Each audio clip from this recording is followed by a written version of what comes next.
শেখ হাসিনা পালিয়ে গেছে, শেখ হাসিনা নাই, শেখ হাসিনা চলে গেছে, শেখ হাসিনা পালায় না। শেখ হাসিনা সহ 12 জনের বিরুদ্ধে রেড নোটিশ জারির জন্য আন্তর্জাতিক পুলিশ সংস্থা ইন্টারপোলের কাছে আবেদন করা হয়েছে।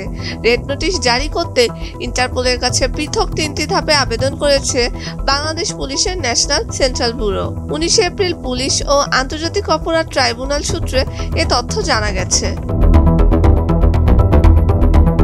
শেখ হাসিনা ছাড়া আরও যাদের বিরুদ্ধে রেড নোটিশ জারির আবেদন করা হয়েছে তারা হলেন আওয়ামী লীগের সাধারণ সম্পাদক এবং সাবেক সড়ক পরিবহন ও সেতুমন্ত্রী ওবায়দুল কাদের, সাবেক স্বরাষ্ট্রমন্ত্রী আসাদুজ্জামান খান, সাবেক বস্ত্র ও পাট মন্ত্রী জাহাঙ্গীর কবির নানক, ঢাকা দক্ষিণ সিটি কর্পোরেশনের সাবেক মেয়র শেখ ফজলে নূর তাপস ও সাবেক আইজিপি বেনজির আহমেদ সহ 12 জন।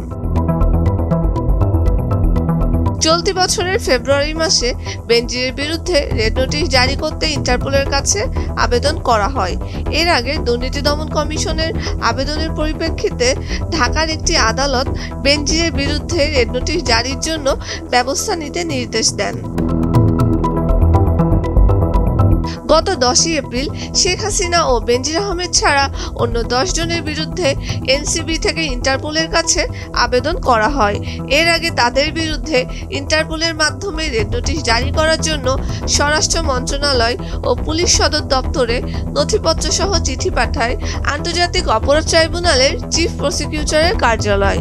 এর আগে গত নভেম্বরে শেখ হাসিনাকে গ্রেফতার করতে রেড অ্যালার্ট জারির জন্য ইন্টারপোলের কাছে আবেদন করতে পুলিশ সদর দপ্তরকে অনুরোধ করেছিল আন্তর্জাতিক অপরাধ ট্রাইব্যুনালের চিফ প্রসিকিউটরের কার্যালয়। এনসিবি যে 12 জনের বিরুদ্ধে রেড নোটিশ জারির আবেদন করেছে তাদের প্রত্যেকের বিরুদ্ধে বাংলাদেশের আদালত থেকে বিভিন্ন মামলায় ওয়ারেন্ট বা গ্রেফতারি পরোয়ানা রয়েছে। গত 5ই আগস্টে শেখ হাসিনা ভারতে পালিয়ে যান। এখনও সেখানেই অবস্থান করছেন তিনি। ভারতের সঙ্গে বাংলাদেশের বন্দি প্রত্যর্পণ চুক্তি রয়েছে। এই চুক্তির আওতায় তাকে ফেরত আনতে বাংলাদেশ সরকার আনুষ্ঠানিকভাবে ভারতের কাছে আবেদন করেছে।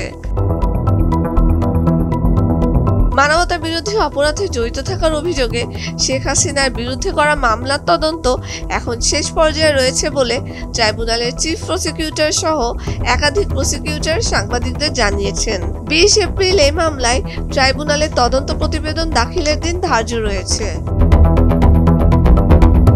যে 12 জনের বিরুদ্ধে রেড নোটিশ জারির আবেদন করা হয়েছে সেগুলো এখন ইন্টারপোলে প্রক্রিয়াধীন।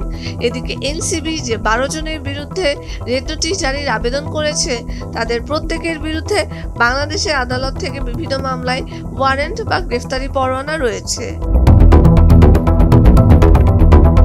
সুমাইল আমিশা, স্রোতস্বিনী, ভোরের কাগজ।